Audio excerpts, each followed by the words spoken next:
Okay, so full disclosure, this is not the sling I intended to make.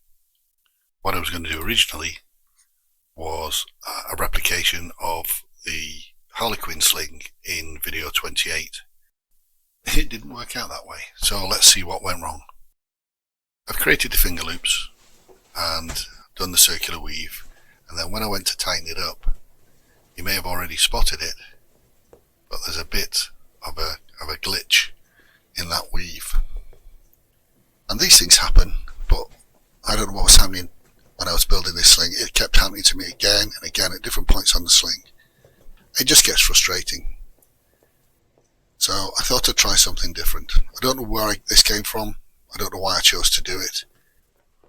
All I'm doing is crossing over the two center chords, left over right, and then put them on the outside of the other two chords. So left over right, put them on the outside of the other two chords. Bring the inner chords in together, left over right, and put them on the outside of the other two chords. And just keep repeating it. Now what you'll see is this results in a really loose weave. Now, that's okay if you like this thing, but it doesn't look the best if you go to tighten it up. If you do it too tight, it becomes very stiff. If you do it really tight, it starts to curl and it develops like a warp or a twist in it. Now I've got to be honest with you, this is not the most efficient way of doing this particular weave, and I'll show you a better way of doing it. So this is a quick and easier way. Bringing them from the outside, crossing them over, and they're actually staying inside the two outer chords this time. It's the same thing, it doesn't change the pattern, but it does make making that weave a lot easier. The temptation here though is to make it very tight, so just be careful if you try and duplicate this, not to make it too tight, otherwise it will stiffen on you or curl.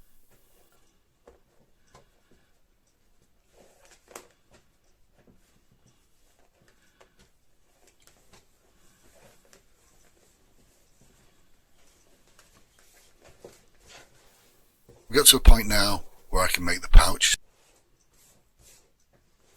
We're about halfway done. Now I've measured that initial part, that initial braid, and that's at 28 inches. And if we look at this pouch, I've made that really, really big. That's more like 7 or 8 inches than the 6 inches we actually need. So let's measure it out again. Yeah, and that's a little bit better. That's probably the 6 inches we need. Okay, so I've completed the weave now on the other side of the sling. We're just going to measure it off for size and finish it off when it's the same length as the other side with another Matthew Walker knot. Now I've done a video on these, but I'll do another one here.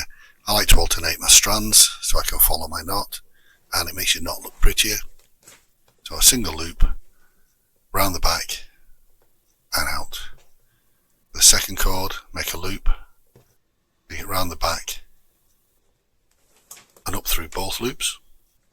Third one, make a loop round the back and up through all 3 loops. And then the fourth one, make a loop round the back, up through all 4 loops and out. And then because Matthew Walker knots tend to walk a little bit, make sure you mark your point where you want it to finish on the line. And I like to start with the first loop that I made, the first strand, then the second, and then the third. And if you're careful, you can position those strands so that the knot looks quite pretty as you finish it. Now when you're using a fid or an awl or something like this, be really careful, because when you're putting all that leverage onto that cord and pulling and tugging at it, what you can do is yourself a bit of a jab in the thumb, or stick another soft part of your body. And how do I know? Ouch, that's how I know. So we've got them about the same size, which is good. We just need to now put in a third one for the release knot, and it's the same process, so I'm going to speed that up. You don't want to watch that again. So that's our release knot established. I'll give it a bit of a test. I haven't wrapped the finger loops yet, but when I do that with stripped paracord, because it makes the loops softer, and also it's not quite as bulky. So if you've left yourself a little bit tight on the loops, as I did with this particular sling, it gives you a little bit more room. So what I like to do is to remove 3 of the 4 strands here and seal them off.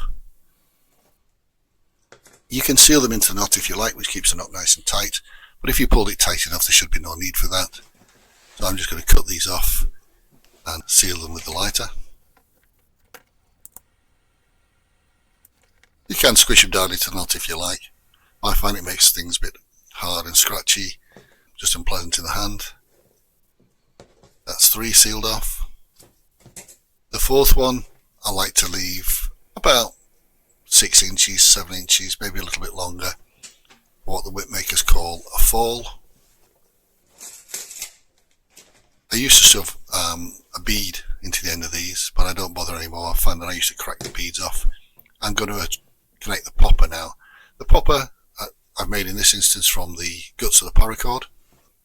It's not brilliant, but it does crack, not particularly loudly, but it does make a crack if you're after one, and I don't have anything else.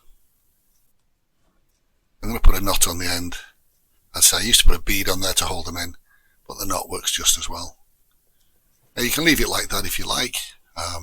It works. I say it's not brilliant, but I like to weave them into a standard 3-strand braid.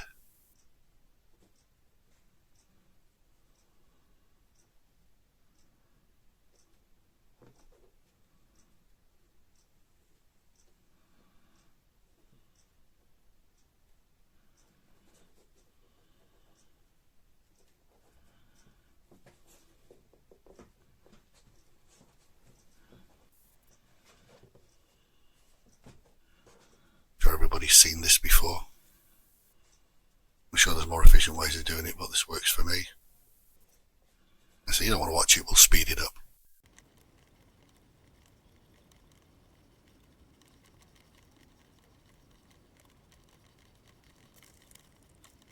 So finish off the braid however you like to do it. Seal off the end just to make sure it doesn't come undone. And there we have a cracker.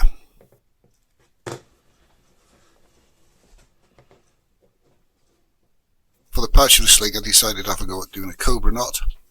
Now somebody commented on one of my earlier videos that they'd used a Cobra knot, and I was a little bit dubious, because if you've seen my short on making the keyring with the Cobra knot, you'll see they can be quite stiff. But I figured if I pull the guts out, just like around the finger loops, it would make for a much more relaxed and looser weave on that Cobra knot. So I've sealed the ends on this one, and because I thought I'd make the Cobra knot a little bit more decorative, I'm going to join 2 dissimilar pieces of paracord to make them into a single piece. And you've probably seen this technique before. There you can see I've come in through the black one and out through the side of the casing, and in case of the red and yellow cord, I'm going to go in through the side of the casing, pass the black one through and come out at the end. You'll see what I mean anyway. Now I found it easier to whip the end of the black paracord casing, make a hole in the red and yellow casing, and then pull the black one through the hole using some paracord guts as my lead thread. It's fiddly, but I think the results are worth it.